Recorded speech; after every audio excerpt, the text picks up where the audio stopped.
जय श्री महाकाल। कर्ण पिशाचिनी साधना।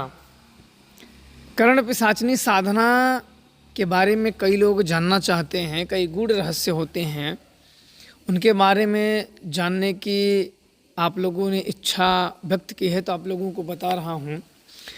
कर्ण पिशाचिनी साधना एक तांत्रिक परंपरा के एक गूढ़ खतरनाक साधना मानी जाती है। यह पिशाचिनी मुख्य रूप से वशीकरण, कार्य सिद्धि, शत्रुनाश और गोपनीय रहस्य की प्राप्ति के लिए मानी जाती है। जैसे आपको किसी के रहस्य पता करना हो, गोपनीय बात जाननी हो, इसलिए इसका प्रयोग किया जाता है। इस साधना को बिना योग्य गुरु की आज्ञा के करना बहुत ही जोखिम भरा है, क्योंकि इसमें सूक्ष्म जगत की ऐसी शक्तियों का आवाहन होता है जो साधक की मानसिक और शारीरिक आध्यात्मिक स्थिति को बदल देती है। और यक्षिणी का कई लोग स्वरूप पूछते हैं। यक्षिणी का स्वरूप कराल, भयानक परंतु अत्यंत आकर्षक रूप होता है। काले केस, रक्तवर्ण नेत्र और भयंकर तेज होता है। प्रकट होने पर साधक के चारों ओर ठंडी हवा, जब ये प्रकट होती है साधक के, जब साधनाएं कोई करता है, जब प्रकट होती है तो साधक के चारों तरफ ठंडी लहर, हल्की सी गंध फैल जाती है। वह एक बार प्रसन्न होने पर साधक को अद्भुत तंत्र मंत्र और अदृश्य शक्तियां प्रदान करती है। कर्ण पिशाचिनी जब किसी पे प्रसन्न हो जाती है तो साधक को तंत्र मंत्र की साधनाएं, विधि, मंत्र बताते हैं और कई शक्तियां उनसे प्राप्त हो जाती हैं। कर्ण पिशाचिनी की साधना आप लोग याद रखें, बिना गुरु दीक्षा के साधना विफल और घातक हो सकती है। इसलिए बिना गुरु दीक्षा के इस साधनाओं को नहीं करना चाहिए। स्थान आप लोगों को चुनना चाहिए, शमशान हो, किसी पुराने पीपल के नीचे, या निर्जन या तांत्रिक स्थान हो। समय जो आप लोग चुनें, रात्रि जो समय होता है, अमावस्या रात्रि सर्वोत्तम मानी जाती है। सामग्री जो इनमें अधिकतर लगते हैं, लाल या काले आसन लगते हैं, घी का दीप, काले तिल के तेल से ही हो सकता है, लाल चंदन, सिंदूर, रक्तवर्ण वस्त्र, पिशाचिनी का यंत्र ताम्र पर अंकित हो, काली मिर्च, काले तीर और लाल फूल। साधक को सदैव शुद्धता के याद रखना चाहिए। शुद्धि साधक को 7 से 15 दिन पूर्व ब्रह्मचर्य, मांस मद का त्याग और मन को एकाग्र करना होता है। अब मैं कर्ण पिशाचिनी के कई नियम और कई आपको सावधानियों के बारे में बताऊंगा, जिससे आप लोगों को कई सीख मिल जाए। यह साधना आपको रात्रि 12 बजे के बाद आसन पर पूर्व या उत्तर की ओर मुख करके बैठें। पिशाचिनी यंत्र को सामने रखकर घी तिल का दीपक जलाएं। कर्ण पिशाचिनी मंत्र की 11,000 बार जाप करें। मंत्र के बीच यदि कोई आकृति या आवाज़ या सुगंध महसूस हो तो विचलित ना हो। पूर्ण मंत्र जप के बाद यंत्र पर चढ़ावा चढ़ाकर पिशाचिनी को मानसिक रूप से आवाहन करें। इसमें बहुत सारे लाभ भी होते हैं और इसमें जोखिम भी होते हैं, वो सब भी मैं आप लोगों को बता दे रहा हूँ।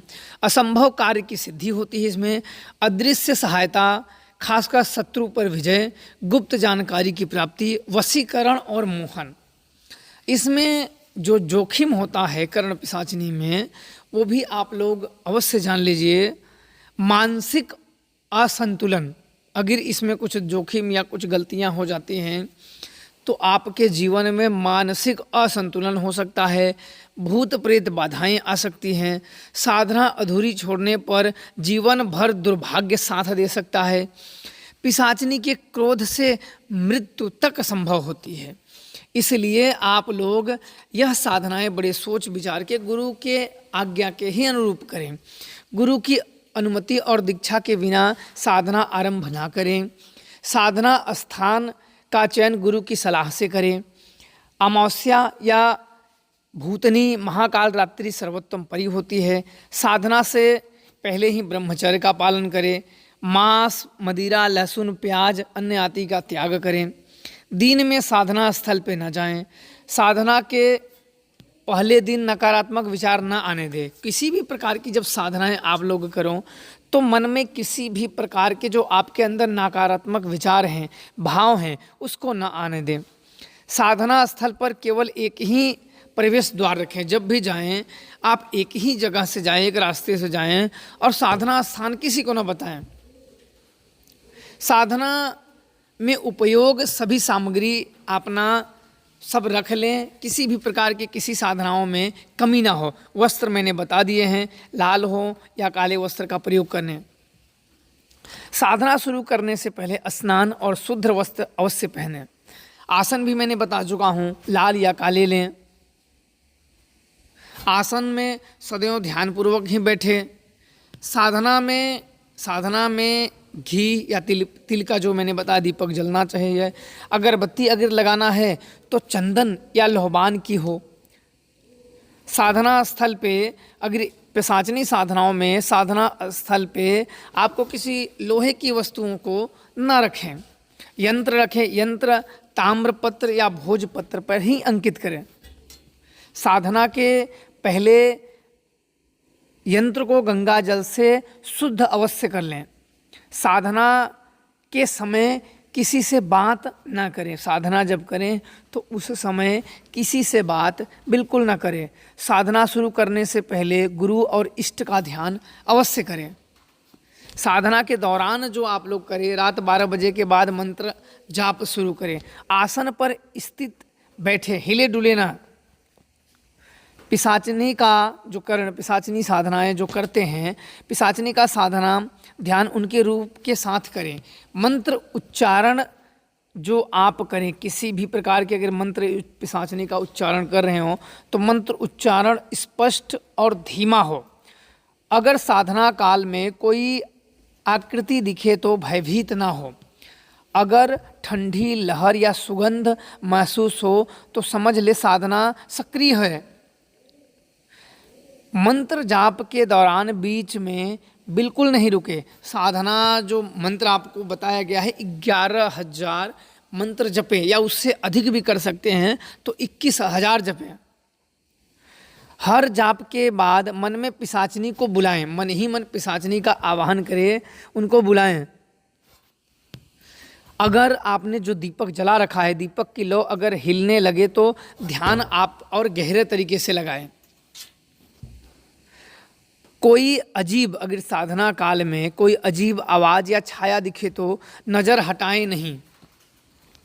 अगर आप लोगों को कई लोगों की साधनाएं जपते समय कुछ अनुभव हो जाते हैं तो दिल की धड़कन तेज हो जाती है। अगर दिल की धड़कन तेज हो तो मंत्र धीमी गति से करें। जो आपने यंत्र रखा है, यंत्र पर ध्यान केंद्रित रखें। अगर बीच में नींद आने लगे तो तुरंत जल छिड़क ले। अगर साधना काल में जो आप अगर साधनाएं कर रहे हो, डर लगना सामान्य है। किसी भी साधनाओं में अगर कर रहे हो तो उसमें डर लगना सामान्य है, पर डरे नहीं और रुकना भी नहीं है। पिशाचनी जब साधनाएं आप करते हो तो पिशाचनी का आगमन अक्सर बाईं ओर से होता है। अगर वह प्रकट हो जाए तो उसकी आंखों में देखें। अगर पिशाचनी सामने आपके प्रकट हो जाए तो उसकी आंखों में अवश्य देखें। अगर पिशाचनी आपके समक्ष आ जाए तो उससे पहली मुलाकात में कोई मांग न करें, केवल प्रणाम और निष्ठा व्यक्त करें। अगर पिशाचनी क्रोधित दिखे तो मंत्र से ही उसे शांत करें। मंत्र बड़ा विनय पूर्वक ही जप करें। साधना आप 11 दिन या 21 दिन का संकल्प लेके कर सकते हैं। हर रात उसी समय और उसी स्थान पर साधना करें। साधना जब भी आप करें, साधना पूरी होने तक किसी को न बताएं। अगर किसी रात बाधा आ जाए तो पुनः शुरू करें। अगर मान लो किसी रात आपको बाधा आ जाए किसी भी प्रकार की, अगर नहीं जा सकते हो तो साधना पुनः शुरू कर सकते हैं। सिद्धि, अगर साधना सिद्धि का जो संकेत है, पिशाचनीकरण, पिशाचनी का स्पष्ट दर्शन। साधना अगर आप कर रहे हो तो दर्शन के समय डरना नहीं है, अन्यथा सिद्धि टूट जाने का डर रहता है। वह पिशाचिनी जो होती है वह साधक से पहले परीक्षा लेती है। परीक्षा में मन और शरीर धन की परीक्षा हो सकती है। याद रखना, किसी भी साधनाओं में आपकी परीक्षा आपके मन द्वारा हो सकती है, शरीर द्वारा हो सकती है, या धन की द्वारा भी हो सकती है। पिशाचिनी में साधनाओं में झूठ बोलना उसकी नज़र में अपराध है। अगर पिशाचिनी वह कोई अगर प्रश्न आपसे करें तो सच में उत्तर दे, सच्चा उत्तर दे, उसको गोल मोल या अपने मन मुताबिक तरीके से प्रश्न उत्तर बनाने का कोशिश ना करें। उसके पिशाचिनी के आदेशों का उल्लंघन ना करें। सिद्धि के बाद याद रखना, सिद्धि के बाद वह अदृश्य रहकर साथ देती है। पिशाचिनियों के पास, उसके पास अद्भुत ज्ञान और शक्तियाँ होती हैं। कोई भी अगर आपके जीवन में जो साधक है वो साधक के जीवन में हर संकट से सचेत करती है। सिद्धि के बाद उसका सम्मान देवी समान करें। जहाँ आप साधनाएं करते हो, जो भी आप सिद्धियां करते हो, साधना स्थल को हमेशा गुप्त रखें। सिद्धि अगर आपको हो जाए, सिद्धि के बाद साल में एक बार उसका आवाहन अवश्य करें। अगर साधक किसी कारण उसे भुला देता है तो कर्ण पिशाचिनियाँ नाराज हो सकती हैं या साधक के ऊपर हमला भी कर सकती हैं। अगर पिशाचिनी क्रोध हो जाएं तो साधक का ही सर्वनाश कर सकती हैं। सीधी अगर आपको पास सिद्धि हो गई है तो किसी अगर शिष्य को अगर आप सिद्धि सौंपते हैं तो सिद्धि किसी योग्य शिष्य को ही सिद्धि सौंपें। सुरक्षा के नियम भी आप लोगों को बहुत ध्यान रखना है। साधना के समय चारों तरफ सुरक्षा चक्र बनाएं। सुरक्षा चक्र आप काले तिल या राई से बना सकते हैं। अगर चक्र किसी भी कारण टूट जाए तो साधना रोक देनी चाहिए। साधनाओं में, कर्ण पिशाचिनी साधनाओं में अनेक जो जानकारियां होती हैं, जो कुछ उनसे बचने का मार्ग होता है, वो सारी चीज़ें आपको बता दे रहा हूँ। साधना में भी आपको कई कवच याद करने चाहिए। जैसे साधना में तांत्रिक कवच होते हैं, मंत्र का जाप अवश्य करना चाहिए। साधना से पहले गुरु का आशीर्वाद अवश्य लें। साधना के समय घर वालों को न बताएं कि हम क्या साधनाएं कर रहे हैं, कौन सी कर रहे हैं। साधना के समय कोई भी आपके पास नहीं आना चाहिए। अगर कोई पशु या पक्षी पास आए तो साधना थोड़े समय के लिए रोक दें, अंतर्मुखी जाप करें। साधना स्थल पर बच्चों का आना बिल्कुल वर्जित होता है। पिशाचिनी आपके ऊपर कभी क्रोध ना करे तो उनसे और आपसे जो वचन लिए गए हैं उसको निभाएं।